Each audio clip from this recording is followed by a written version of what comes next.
আসসালামু আলাইকুম এভরিওয়ান। আশা করছি সবাই ভালো আছেন।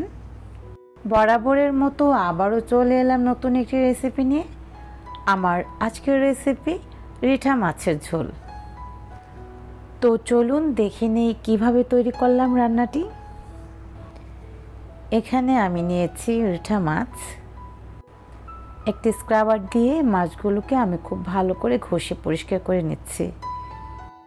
এই মাছগুলো বাজারে সাধারণত নদী এবং সামুদ্রিক দু ধরনেরই পাওয়া যায়। সামুদ্রিক রিঠাগুলো একটু আষ্টে গন্ধযুক্ত হয়ে থাকে, আর এই মাছগুলো নদীর ছিল। এখানে আমি দুটো আর মাছও নিয়েছি। আকারে যদিও এই মাছগুলো একটু ছোট, তবে খেতে কিন্তু অসাধারণ ছিল। তারপর মাছগুলোকে আমি খুব ভালো করে ধুয়ে নিয়েছি। পরিমাণ মতো লবণ এবং হলুদ দিয়ে আমি মাছগুলোকে মেখে রেখেছিলাম প্রায় 10 মিনিটের মতো।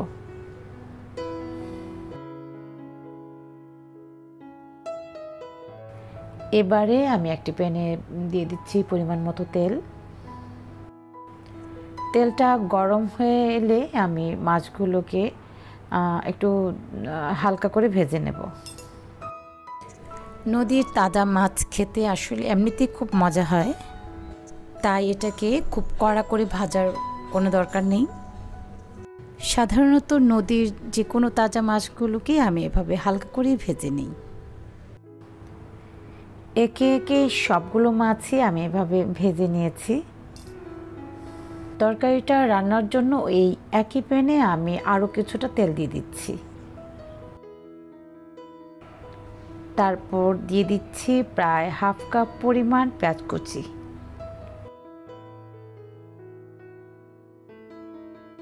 তারপর পেঁয়াজগুলোকে একটু ভেজে নেব।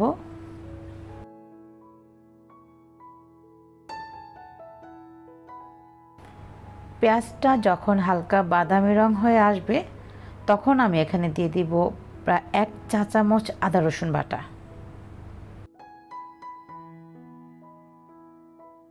এই আদা রসুনটুকু আমি একটু তেলে নেড়ে চেড়ে এখানে দিয়ে দিচ্ছি প্রায় হাফ চা চামচ হলুদের গুঁড়ো,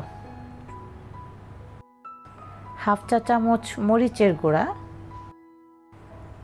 হাফ চা চামচ ধনিয়া গুঁড়া এবং হাফ চা চামচ জিরা বাটা। তারপর পরিমাণ মতো লবণও দিয়ে দিচ্ছি এবং এই মশলাগুলো কষাতে গিয়ে যেন পুড়ে না যায়, এর জন্য আমি এখানে কিছুটা পরিমাণ পানি দিয়ে দিচ্ছি। এই মশলাগুলোকে কিছুক্ষণ কষিয়ে এখানে আমি মাঝারি সাইজের একটা টমেটোকে টুকরো করে দিয়ে দিয়েছি।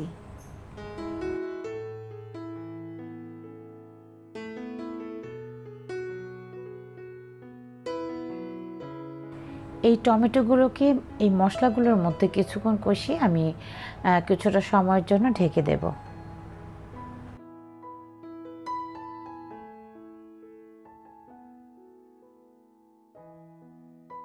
টমেটোগুলো যখন একটু নরম হয়ে আসবে, তখন এখানে আমি আগে থেকেই ভেজে রাখা মাছগুলো দিয়ে দেব।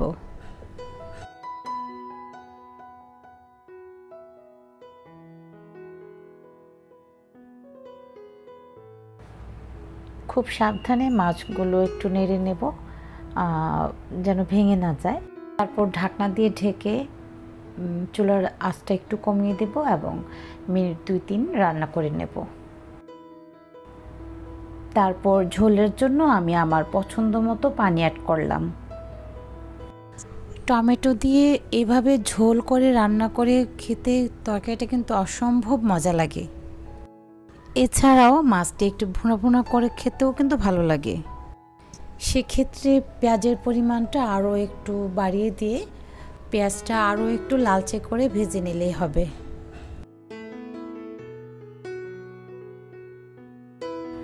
তরকারিটা প্রায় হয়ে এসেছে। এখন আমি এখানে দিয়ে দিচ্ছি কতগুলো কাঁচামরিচ ফালি। কাঁচামরিচের গন্ধ এবং ঝালটা যেন তরকারির ঝোলটার মধ্যে একটু মিশে যায়, সেজন্য আমি কিছুটা সময়ের জন্য আবার ঢেকে দেব। মজাদার রিঠা মাছের ঝোলটা আমার একদম রেডি।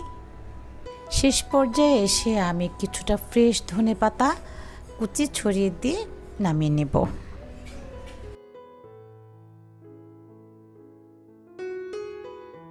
হয়ে গেল আমার রিঠা মাছ দিয়ে মজাদার একটা ঝোল তরকারি। আশা করছি আমার এই রেসিপিটি আপনাদের অনেক ভালো লেগেছে। আমার এই রেসিপিটি ফলো করে আপনারাও বাসায় তৈরি করুন এবং রিঠা মাছের আসল স্বাদ বুঝে নিন। সবার সুখী ও সমৃদ্ধ জীবন কামনা করে এখানে বিদায় নিচ্ছি। আল্লাহ হাফেজ। আসসালামু আলাইকুম।